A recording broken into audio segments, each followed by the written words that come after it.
বিভান চোখ তুলে তাকালো। রুক্ষ কণ্ঠে কোনো বাক্য আওড়ানোর আগেই থমকে গেল সে। হৃদস্পন্দন গাঢ় হয়ে উঠল মুহূর্তেই। এ কোন রূপ এই রমণীর! সদ্য ঘুম ভাঙা মুখশ্রী, ফুলা ফুলা চোখ মুখ, চুলগুলো এলোমেলো হয়ে পড়ে আছে ললাটে। ঢোক গিলল বিভান। গলার উঁচু হওয়া অ্যাডামস আদমের অ্যাপেলটা নড়ে চড়ে উঠল। তবে পরক্ষণেই আবার নিজেকে সামলে নিল ছেলেটা। এসব সে কি ভাবছে, তাও শত্রুর মেয়েকে নিয়ে? বিভান জুড়ে জুড়ে কয়েকটা নিঃশ্বাস নিয়ে নিজেকে ধাতস্থ করল। পুরনো চরিত্রে ফিরে গিয়ে রুক্ষ কণ্ঠে বলল, হ্যাঁ মেয়ে, তুমি আমার সাথে কি করেছো? আমি তোমার কক্ষের সম্মুখে তো মেঝেতে শুয়ে আছি কেন? রূপন্তীর রাগ লাগলো। রাতে লাল পানি সেবন করে মাতাল হয়ে এসে কি জ্বালানোটাই না জ্বালালো তাকে। ওই খড়খড় উষ্ঠ দ্বারা প্রথম চুমু খেয়ে তার ঠোঁটের ভার্জিনিটি পর্যন্ত নষ্ট করলো, অথচ সকালে উঠে বলছে। আশ্চর্য! রূপন্তী দাঁতে দাঁত চাপলো, কটমট করে বলল, আমি কিছু করেছি নাকি? আপনি করেছেন। মদ খেয়ে মাতাল হয়ে কাল সারা রাত মাতলামি করেছেন। বিশ্বাস না হলে নিজের থোবড়াটা আয়নায় গিয়ে দেখুন, বুঝে যাবেন। বিভান কপালে ভাঁজ ফেলল। অমনি কপালের কাটা স্থানে টান লেগে ব্যথা অনুভব করলো। কণ্ঠে ব্যথাতুর ধ্বনি তুলে হাত দিল কপালে। শুধু কপালে নয়, গালে ঠোঁটেও ব্যথার আভাস পাচ্ছে ছেলেটা। বিভান মস্তিষ্কে চাপ প্রয়োগ করলো। গতকাল রাতে সে বাড়ি থেকে বেরিয়ে বারে গিয়েছিল, সেখানে একটু আধটু ড্রিঙ্কস করেছিল। তারপর কি হয়েছে? বিভান মাথা চেপে বসে পড়ল নিচে। মনে করার চেষ্টা করলো কাল রাতের সব ঘটনা। স্পষ্টভাবে সব স্মরণে না এলেও ঝাপসায় কিছু ঘটনা স্মরণে এলো। রাতে তাকে বারে বসে কেউ মেরেছে, তারপর সে বাড়িতে এসেছে, খিচুড়ি করে হেদিয়ে মেরেছে, আর সবশেষে সে চুমু খেয়েছে। চুমুর বিষয়টা স্মরণে আসতেই চমকানো বিভান হৃদযন্ত্রণা ছটফটিয়ে উঠল। খুব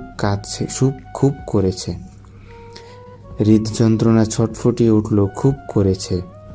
মদ খেয়ে মাতাল হয়ে সে নিজের শত্রুর মেয়েকেই চুমু খেয়েছে, তাও আবার গালে কপালে না, একদম ঠোঁটে। অপ্রস্তুত হলো বিভান। চটপট উঠে দাঁড়ালো সে। আর কোনো কথা না বাড়িয়ে এলোমেলো পা ফেলে এক প্রকার পালিয়ে এলো নিজ কক্ষে। দুপুরের সময় চারদিকটা সূর্যের আলোয় উত্তপ্ত হয়ে উঠেছে কিছুটা। রূপন্তী রান্নাঘরে কিছুটা সময় ব্যয় করেই গতকাল মধ্যরাতে তৈরি করা খিচুড়ি গরম করলো। এর মধ্যে বিভানু এসে বসলো বসার কক্ষের সোফায়। মেয়েটা রান্নাঘর থেকে একবার উকি মেরে তাকালো সেদিকে, অতঃপর হাতে খিচুড়ির থালা নিয়ে গিয়ে রাখলো বিভানের সম্মুখে। থমথমে কণ্ঠে বলল, আপনার খিচুড়ি। বিভান চোখ তুলে তাকালো রূপন্তীর পানে। হঠাৎ মেয়েটার গোলাপি পদ্ম পাপড়ির ন্যায় উষ্ঠ জোড়ার পানে চোখ পড়তেই বুকটা ধক করে উঠল। চোখের সম্মুখে আবছায়ায় ভেসে উঠল রাতের চুমুর দৃশ্য। হৃদয়ে কড়া নাড়ল। সাথে সাথে চোখ নামিয়ে ফেলল বিভান। ছি ছি, এসব সে কি ভাবছে? ছেলেটা এবার নজর দিল তার সম্মুখে রাখা থালার পানে। খিচুড়ি দেখে খেতে ইচ্ছে হলো ভীষণ। তবুও সে নিজের ইচ্ছাকে দমন করলো। গতকাল রাতেই খিচুড়ি করে সে যা করেছে ভাবতেই অস্বস্তি হচ্ছে। তার মতো একজন শক্তপোক্ত ব্যক্তিত্বের অধিকারী এক পুরুষ কিনা সামান্য খিচুড়ির জন্য অমন আচরণ করেছে, ভাবতেই আশ্চর্য লাগছে। কিন্তু তার যে সব স্মরণে আছে কিংবা নিজের আচরণের জন্য সে লজ্জিত, একথা কিছুতেই বুঝতে দেওয়া যাবে না রূপন্তীকে। শুনেছে মদ খেয়ে মাতাল হয়ে মানুষ কি করে তা হুঁশে ফিরলে ভুলে যায়, কিন্তু বিভান যে কেন ভুলে না কে জানে। ছেলেটা যথাসম্ভব নিজেকে স্বাভাবিক করলো, ভারী কণ্ঠে বলল, আমি খিচুড়ি খাই না, গতকালই তো বললাম। ওসব তোমাদের খাবার, তুমি খেয়ে নাও। রূপন্তী উষ্ঠ বাঁকালো, ভেঙচি কেটে বলল, হ্যাঁ, এর জন্যই তো গতকাল আপনাকে খিচুড়ি ভূতে ধরেছিল। উন্মাদ হয়ে উঠেছিলেন খিচুড়ি করে। সবকিছু মনে থাকা সত্ত্বেও বিভান নিজের ইগো ধরে রাখতে চাইল। থমথমে কণ্ঠে বলল, একদম আমার নামে মিথ্যা বলবে না, মিথ্যাবাদী মেয়ে কোথাকার। রূপন্তী বিস্মিত হলো। সে মিথ্যাবাদী মেয়ে। মধ্যরাতে মাতাল হয়ে বাড়ি ফিরে তাকে বাদর নাচ নাচালো, আর এখন তাকেই মিথ্যাবাদী বলছে। এর জন্যই বোধহয় প্রবাদে আছে চোরের মায়ের বড় গলা। এই বাক্যের প্রমাণ আজ মেয়েটা হাতে নাতে পেল। রূপন্তী চোখ ছোট ছোট করে তাকালো বিভানের পানে, কণ্ঠে জোর দিয়ে বলল, আমি মিথ্যা বলছি নাকি আপনি? গতকাল রাতে আপনি বাড়িতে ফিরে কি কি করেছেন আমি ভুলিনি।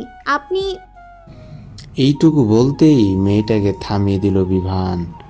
কোনো কিছু স্বীকার না করে উল্টো রূপন্তীকে বলল, আমার বাড়িতে থাকতে দিয়েছে, এর মানে এই নয় যে তুমি আমার নামে মিথ্যে বলবে। আমি মদ খেতে পারি, মাতাল হতে পারি, তাই বলে এসব কর্মকাণ্ড করতে পারি না। আমার নামে একদম গুজব ছড়াবে না। পরপর বসা থেকে উঠে দাঁড়ালো ছেলেটা। কিছুটা ব্যস্ত হয়েই পা বাড়ালো কক্ষের পানে। যেতে যেতে মেয়েটাকে হুমকি দিল, ফের আমার নামে গুজব ছড়ানোর চেষ্টা করলে তোমাকে বাড়ি থেকে বের করে দেব, এই বলে দিলাম। বিভান চলে গেল। হা হয়ে দাঁড়িয়ে রইল রূপন্তী। মদ খেলো বিভান, মাতলামি করলো বিভান, আর সেই কথা বলার অপরাধে বাড়ি থেকে বের করে দেওয়ার হুমকি দিল তাকে। স্বাধীনতা আজ কোথায়? এ বাড়িতে এসে রূপন্তী বোধহয় নিজের বাক স্বাধীনতাও হারালো। সত্যি কথা বললেও তা মিথ্যা বলে চালিয়ে দিচ্ছে, আবার বাড়ি থেকে বের করে দেওয়ারও হুমকি দিচ্ছে। নির্জন রাস্তা, চারদিকটা গাছপালায় ভরপুর, আশেপাশে কোনো বাড়িঘরও দেখা যাচ্ছে না তেমন। সে রাস্তারই মধ্যভাগে দাঁড়িয়ে এক যুবককে বেধড়ক মারছে বিভান। চোখ থেকে যেন আগুনের ফুলকি ঝরছে তার। বেশ ক্রোধ নিয়ে একের পর এক ঘুষি বসাচ্ছে ছেলেটার দেহে। এতক্ষণ এরিক আর হেরি ধরে রাখার ছেলেটা করতে পারেনি কিছুই, শুধু মার খেয়ে গেছে। তবে তারা ছেড়ে দিতেই ছেলেটাও নিজের প্রতিরক্ষার বিভানকে প্রহার করতে উদ্যত হলো। হাত উঁচিয়ে একটা ঘুষির মতো হাঁকতেই তার হাতটা ধরে ফেলল বিভান। হিসিয়ে বলল, কাল মাতাল পেয়ে বাড়ি আমাকে মেরে বেঁচে যাবি ভেবেছিলে? তোর এত বড় সাহস কি করে হলো যে আমার গায়ে হাত তুলিস? চিনিস আমাকে? ছেলেটা তবু উন্নত হলো না। ক্রোধে হিসিয়ে উঠল সেও। তাতে দাঁত চেপে বলল, তুই আমাকে চিনিস না? আমাকে এভাবে তুলে এনে মারধর করায় তোকে যে কতটা ভুগতে হবে জানিস? বিভান ক্রোধে দিশেহারা হলো। তার সম্মুখে এই ছেলে ক্ষমতা দেখাচ্ছে, এত বড় সাহসের! হাত উঁচিয়ে সে বেশ শক্তপোক্ত একটা ঘুষি বসালো ছেলেটার নাক বরাবর। সাথে সাথে বেচারা ছিটকে পড়ল ইট পাথরে গড়া রাস্তায়। নাক থেকে গড়িয়ে লাল রক্তের আভাস মিলল তৎক্ষণাৎ। বিভান তেরে গিয়ে আবার ছেলেটার কলার টেনে তুলল। তার মুখে আরেকটা ঘুষি বসিয়ে বলল, বাল ছিড়বে তুই আমার। তোর মতো ছোটখাটো পুঁটি মাছ পায়ের নিচে রাখার ক্ষমতা আমার আছে। কথা থামালো বিভান, তবে মার থামালো না। একের পর এক ঘুষি এবং লাথি বসিয়ে যাচ্ছে ছেলেটার দেহে। কিঞ্চিত সময়ের ব্যবধানেই সে ছেলেটা কেমন নিস্তেজ হয়ে পড়ল। ভয় পেল এরিক এবং হ্যারি। এভাবে চলতে থাকলে এ তো মরে যাবে। তারা দুজন দ্রুত ছুটে এলো বিভানের পানে। দুই দিক থেকে দুজন ঝাপটে ধরল তাকে। হ্যারি কিছুটা ব্যস্ত হয়েই বলল, স্যার, ছেলেটা তো মরে যাবে, আর মারবেন না ওকে। বিভান এ পর্যায়ে থামলো একটু। গা ঝাড়া দিয়ে নিজেকে ছাড়িয়ে নিল এরিক এবং হ্যারির থেকে। পকেট থেকে একটা রুমাল বের করে হাত মুছতে মুছতে বলল, এটাকে ওই বারের সামনে ফেলে রেখে আসবে, আর এটাতে তুলে আনতে এবং এখান থেকে বার পর্যন্ত নিয়ে যেতে আমার গাড়ির যতটুকু তেল খরচ হয়েছে বা হবে হিসেব করে তার টাকা ওর পকেট থেকে নিয়ে আসবে। এর পিছনে আমার একটা টাকা খরচ করতে রাজি নই আমি। রাত গভীর, চারদিকে শুনশান নীরবতা। সারাদিনের কর্মব্যস্ততা কাটিয়ে সম্ভবত সবাই পাড়ি জমিয়েছে নিদ্রা দেশে। রাত্রি এই ক্ষণে বিভান দাঁড়িয়ে রয়েছে তার কক্ষের সাথে লাগোয়া বারান্দায়, দৃষ্টি অদূরে ল্যাম্পপোস্টের আলোর প্রাণে। হাতে একটা জ্বলন্ত সিগারেট জলজল করছে। হৃদয়ে ব্যথার আগুন জ্বলছে ভীষণভাবে। নিজেকে বড্ড অসহায় লাগছে তার আজ। একাকিত্বতা ঘিরে ধরেছে চারদিক থেকে। আপন মানুষ ব্যতীত বড্ড একা হয়ে উঠেছে সে। বিভানের বয়স তখন মাত্র 15 বছর। বাংলাদেশের মাটিতে বাবা মা দাদা দাদিকে নিয়ে বেশ আনন্দে এবং শান্তিপূর্ণ দিন কাটাচ্ছিল সে। ভালোবাসার অভাব কিংবা অর্থের অভাব কোনোটাই ছিল না তখন। তারপর এলো সেই ভয়াল রজনী, যেদিন বিভাগের নিকট থেকে তার প্রিয় বাবা মাকেই কেড়ে নিল সৃষ্টিকর্তা। সেদিন ছিল বিভানদের এক আত্মীয়ের মেয়ের বিয়ে। তাদের পুরো পরিবারকেই বিয়েতে আমন্ত্রণ জানিয়েছিল তারা। তবে পরের দিনই বিভানের পরীক্ষা থাকায় সে যেতে পারেনি। ছেলেটা একা বাসায় থাকবে বিধায় দাদা দাদিও তার সাথে থেকে গিয়েছিল। অনুষ্ঠানে যায়নি। সেদিন অনুষ্ঠানে গিয়েছিল শুধুমাত্র তার বাবা মুরাদ, ইয়াফি এবং মা বিপাশা বেগম। আর তাদের ড্রাইভার হিসেবে ছিলেন রূপন্তীর বাবা সালাম হোসেন। তারপর হঠাৎ মধ্যরাতে কল আসে তাদের গাড়িটা নাকি সড়ক দুর্ঘটনার কবলে পড়েছে। ঘটনাস্থলেই মারা গেছেন বিপাশা বেগম আর মুরাদ, ইয়াফি এবং সালাম হোসেন হাসপাতালে ভর্তি। বাবা মেয়ের এমন মর্মান্তিক সংবাদ শুনে সহ্য করতে পারেনি বিভান। চিৎকার করে কেঁদে উঠেছিল। পরের দিন আর পরীক্ষাটাও আর দেওয়া হলো না তার। উম্মাদের ন্যায় ছুটে গিয়েছিল হাসপাতালে। সেখানে গিয়ে আর বাবাকেও পেল না। বিভান পৌঁছানোর আগেই তার বাবাও শেষ নিঃশ্বাস ত্যাগ করেছিলেন। তবে বেঁচে গেলেন সালাম হোসেন। টানা 1 মাস হাসপাতালে কাটিয়ে সুস্থ হয়ে উঠলেন তিনি। কিন্তু সালাম হোসেনের সেই সুস্থতা মেনে নিতে পারল না বিভান। ততদিনে তার মনে এক বদ্ধমূল ধারণা জন্মে গিয়েছিল যে সালাম হোসেনই তার বাবা মায়ের খুনি। সে যদি আর একটু সাবধানতা অবলম্বন করে গাড়ি চালাতো তবে কোনো দুর্ঘটনা ঘটতো না। তার বাবা মা বেঁচে থাকতো। বিভান তার দাদা দাদিকে বলেছিল সালাম হোসেনকে বের করে দেওয়ার কথা, কিন্তু তারা দিলেন না। মুরাদ, ইয়াফি এবং বিপাশা বেগমের খুনি হিসেবে তারা সালাম হোসেনকে স্বীকারই করলেন না। উল্টো সড়ক দুর্ঘটনা এবং ভাগ্যের দোহাই দিয়ে কেটে পড়লেন। বিভান পুলিশের দ্বারস্থ হলো। তারাও সকল ঘটনা তদন্ত করে জানিয়ে দিলেন তার বাবা মায়ের মৃত্যুর কারণ সড়ক দুর্ঘটনা ব্যতীত আর কিছুই নয়। তবে বিভানের মন তা মানতে চাইল না। দিনের পর দিন চোখের সম্মুখে সে সালাম হোসেনকে সহ্য করতে পারছিল না।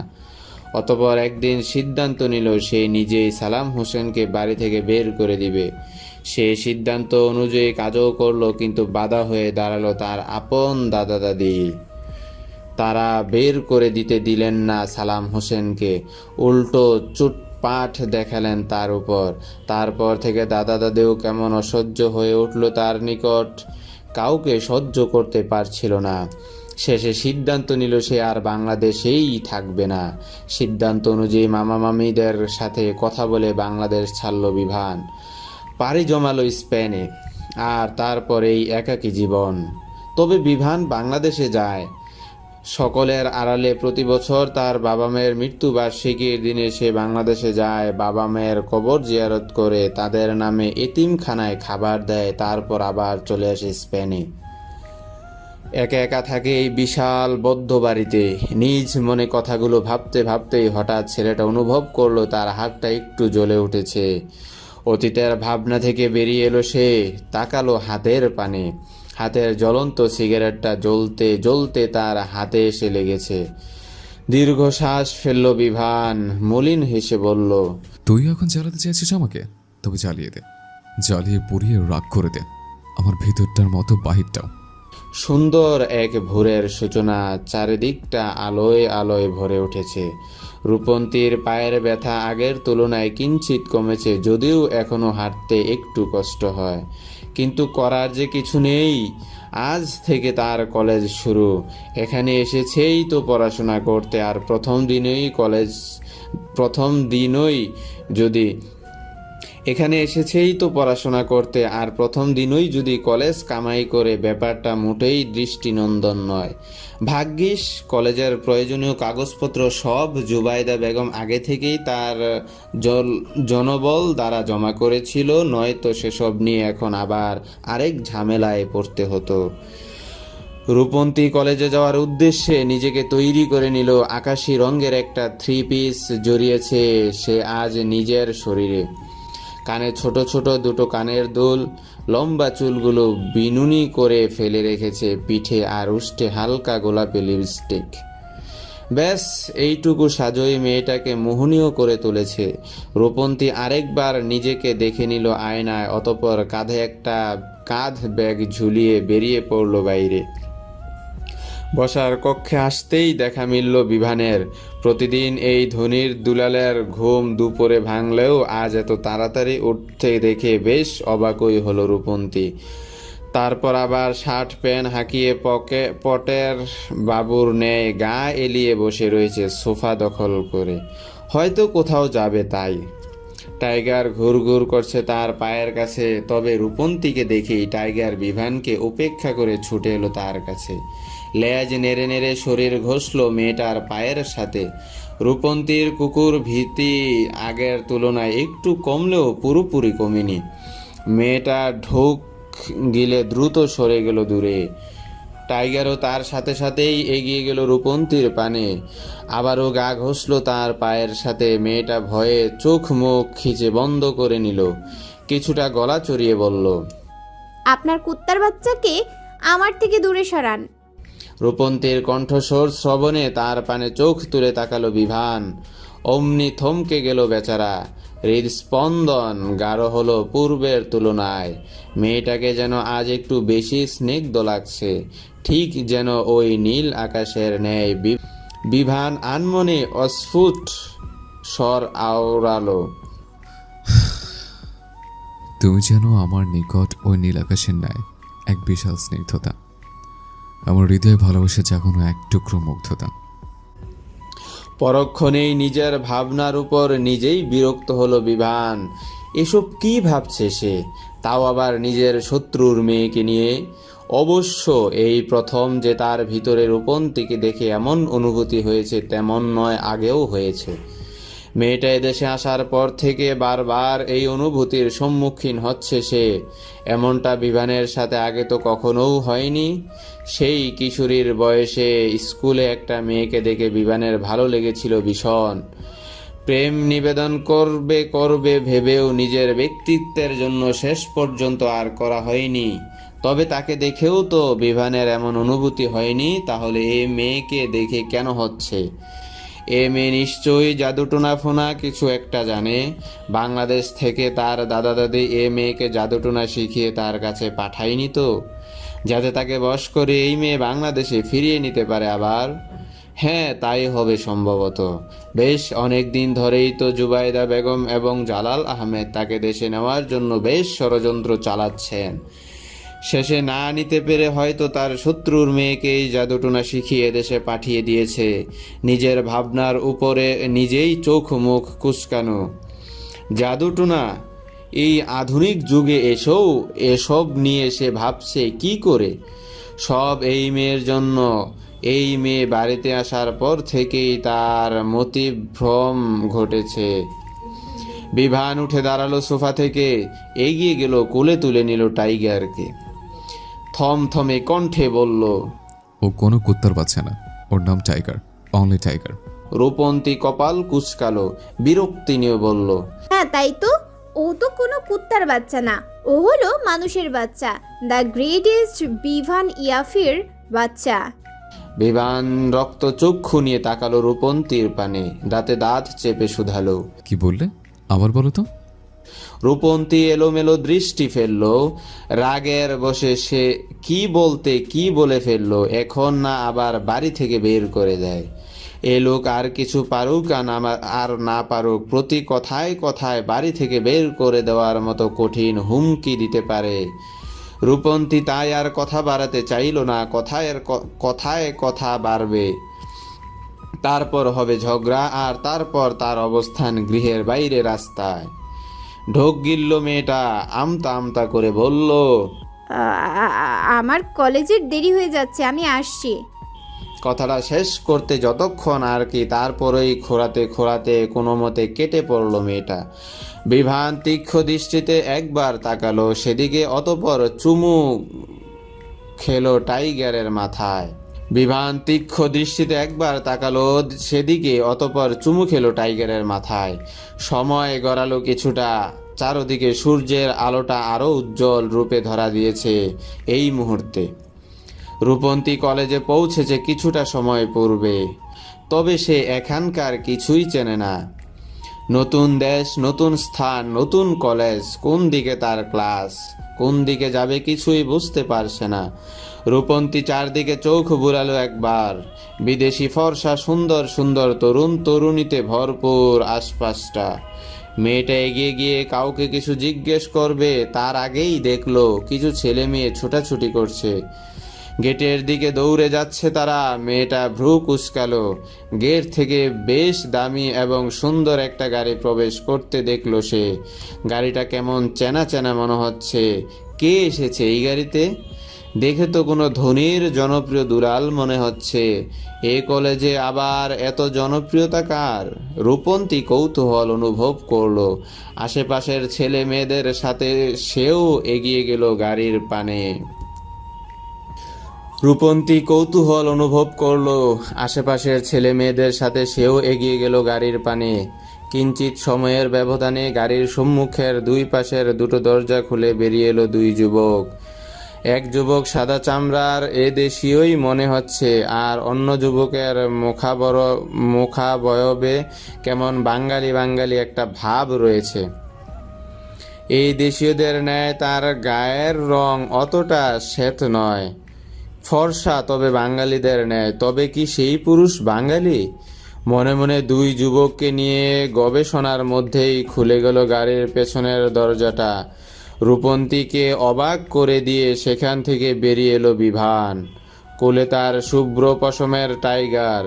বিস্ময়ে চোখ বড় বড় হলো মেয়েটার। প্রথমেই মস্তিষ্কে হানা দিল। এদেশে কুত্তার বাচ্চাও কি বিশ্ববিদ্যালয়ে পড়ে? কুত্তার বাচ্চা বিশ্ববিদ্যালয়ে? এই বুবা ইতর শ্রেণীর প্রাণী লিখতে পারে নাকি পড়তে? কি অযৌক্তিক চিন্তাধারা! নিজের চিন্তাধারা এতটা নাজুক এবং যুক্তিহীন কবে থেকে থেকে হলো ভেবে পায় না রূপন্তী। মেয়েটা আশেপাশে চোখ বুলালো আরেকবার। লোকটাকে এখানে বেশ পরিচিতই তো মনে হচ্ছে, কিন্তু এ লোক এখানে কেন? ওই বাংলা সিনেমার নায়িকা শাবানার ন্যায় আজ সেলাই মেশিন কিনে কালো ধনী হয়ে গেল, তেমনটা ঘটেনি তো আবার? মানে কাল পর্যন্ত যে ছেলেকে দেখলো দুপুর পর্যন্ত পরে পরে ঘুমাতে, আজ সে ভার্সিটির প্রফেসর হয়ে যায়নি তো, যেমন নাটক সিনেমাতে হয়? নিজের ভাবনার উপর নিজেই বিরক্ত হলো রূপন্তী। একে আবার কে প্রফেসর বানাবে? মানুষের তো খেয়ে দে কাজ নেই যে এর মতো খবিস লোককে প্রফেসর বানাবে।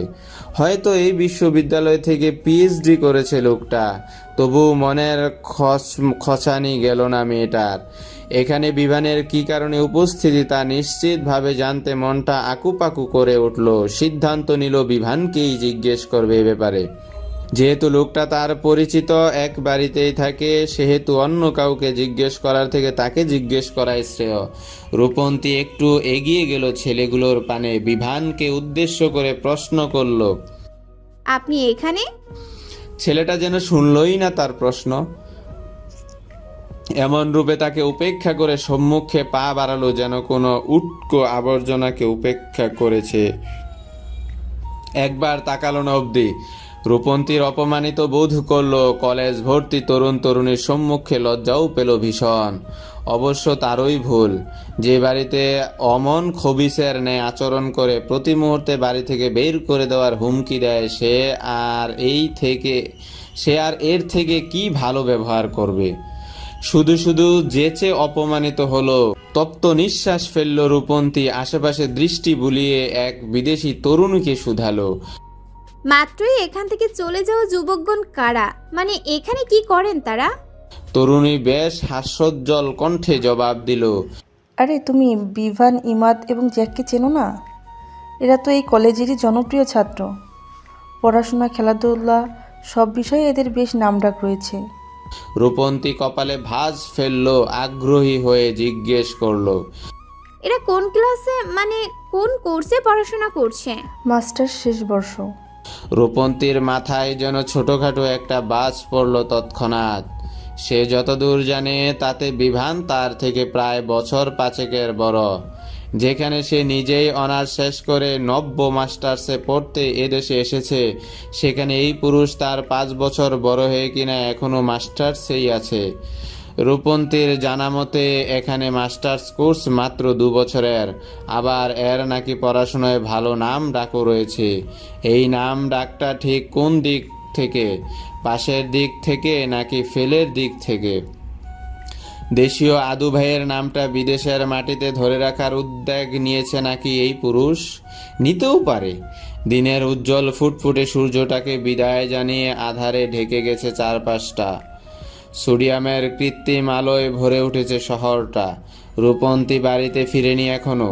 সেই সকালে কলেজে গেল। কলেজ তো দুপুরের দিকেই শেষ। সেই সকালে কলেজে গেল, কলেজ তো দুপুরের দিকেই শেষ, অথচ তার দেখা নেই। গেল কোথায় মেয়েটা? এদেশে তো তার চেনা জানাও কেউ নেই যে তার কাছে যাবে। বিভান বসে রয়েছে বসার কক্ষের সোফায়, লাগাতার পা ঝুলাচ্ছে মেয়েটার চিন্তায়। আবার একটু পর পর নিজের উপর নিজেই বিরক্ত হচ্ছে। শত্রুর মেয়ের জন্য তার এত চিন্তা কিসের? সে মেয়ে যে চুলোয় যায়, যাক না, তাতে তার কি? কিন্তু মন যে মানতে চাইছে না। সে একটু পর পর মেয়েটার চিন্তায় বিভোর হয়ে উঠেছে। বিভানের চিন্তার মধ্যেই সদর দরজায় খোঁড়াতে খোঁড়াতে পা রাখল রূপন্তী। এতক্ষণে বিভান যেন স্বস্তির নিঃশ্বাস ফেলল, তবে তা ধরা দিল না মেয়েটার নিকট। যথা সম্ভব নিজেকে স্বাভাবিক করে তুলল তৎক্ষণাৎ। থমথমে কণ্ঠে বলল, তোমার ড্রাইভার বাপ এটুকু কি শেখায়নি যে ভদ্রভারে মেয়েরা সন্ধ্যার পরে বাড়ির বাইরে থাকে না? রূপন্তী শুনল কথাগুলো, তবে প্রত্যুত্তরে বলল না কিছুই। যেভাবে এসেছিলেন সেভাবেই গৃহের ভিতর পা রাখল সে। ভ্রু কুচকালো বিভান। সোফা ছেড়ে উঠে দাঁড়িয়ে শুধালো, কি বলছি, কানে যাচ্ছে না? কোথায় গেছিলে তুমি? আর ফিরতে তো রাত কেন হলো? তপ্ত নিঃশ্বাস ফেলল রূপন্তী। ওড়নার এক কোণা তুলে নিজের ক্লান্ত মুখখানা মুছতে মুছতে বলল, কাজে গিয়েছিলাম। কোন কাজে? পার্ট টাইম জব নিয়েছি, সেখানেই গিয়েছিলাম। প্রতিদিনই যাব, আর ফিরতেও দেরি হবে। রূপন্তীর সোজা সাপটা জবাব, তবে তা ক্রোধের সঞ্চার ঘটালো বিভানের হৃদয়ে। এই মেয়ে পার্ট টাইম জব নিয়েছে, কই এ বিষয়ে তাকে তো কিছু বলল না, একবার আলোচনাও করলো না তার সাথে। অনুমতি না নিক, একবার বলবে তো। তার বাড়িতে থেকে তাকেই এভাবে উপেক্ষা করলো। বিভান তীক্ষ্ণ দৃষ্টিতে তাকালো রূপন্তীর পানে, গুরু গম্ভীর কণ্ঠে বলল, কার কাছে জিজ্ঞেস করে তুমি পার্ট টাইম জব নিয়েছো? রূপন্তী ফটাফট জবাব দিল, আপনার দাদি জুবাইদা বেগম দিয়েছেন। দিয়েছে, বেশ ভালো। এখন থেকে আর কাজে যাওয়ার দরকার নেই। ঘরের ভদ্র মেয়েরা সন্ধ্যার পরে বাইরে থাকে না। আমাদের বাড়ির একটা মাছমান আছে। বিভানের রুক্ষ কণ্ঠস্বর। রূপন্তী কপাল কুচকালো, থমথমে কণ্ঠে জবাব দিল, আমি আপনাদের বাড়ির মেয়ে নই যে আমার কর্মকাণ্ডে আপনাদের মান সম্মান নষ্ট হবে। আমি আপনাদের বাড়ির ড্রাইভারের মেয়ে, অর্থাৎ আপনাদের কর্মচারীর মেয়ে। সুতরাং তা নিয়ে আপনাদের সমস্যা হওয়ার কথা নয়।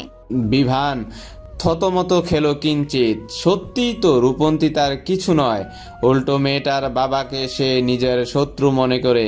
কিন্তু মেয়েটাকে বাইরে কাজে যেতে দিতেও তার মন সায় দিচ্ছে না। একটা মেয়ে মানুষ রাত করে বাড়ি ফিরবে, তার উপর আবার অচেনা অজানা স্থানে। বাঙালি যতই আধুনিকতার ছোঁয়ায় নিজের গা ভাসাক না, বড় বড় দেশে যাক না কেন, নিজেদের প্রিয় মানুষকে নিয়ে চিন্তাধারা শাসন বারণ থাকতে পারবে না। যেমন বিভানও পারেনি। এত বড় এক দেশে থেকে যে দেশে রাতের আধারে মেয়েরা বারে বারে ঘুরে বেড়ায় অহরহ, সেই দেশে দাঁড়িয়েও বিভানের রূপন্তীর জন্য চিন্তা হচ্ছে, কারণ সে সন্ধ্যার পরে বাড়িতে ফিরবে। তবে মেয়েটার প্রতি নিজের এই উৎকণ্ঠা, এই চিন্তা আড়ালেই রাখলো বিভান। গম্ভীর কণ্ঠে বলল, তবু আমার বাড়িতে থাকো তুমি। এক কলেজে পড়ি আমরা। কলেজের কেউ যদি জানতে পারে আমার বাড়িতে থেকে তুমি বাইরে পার্ট টাইম জব করো, তবে আমার সম্মানহানি ঘটবে।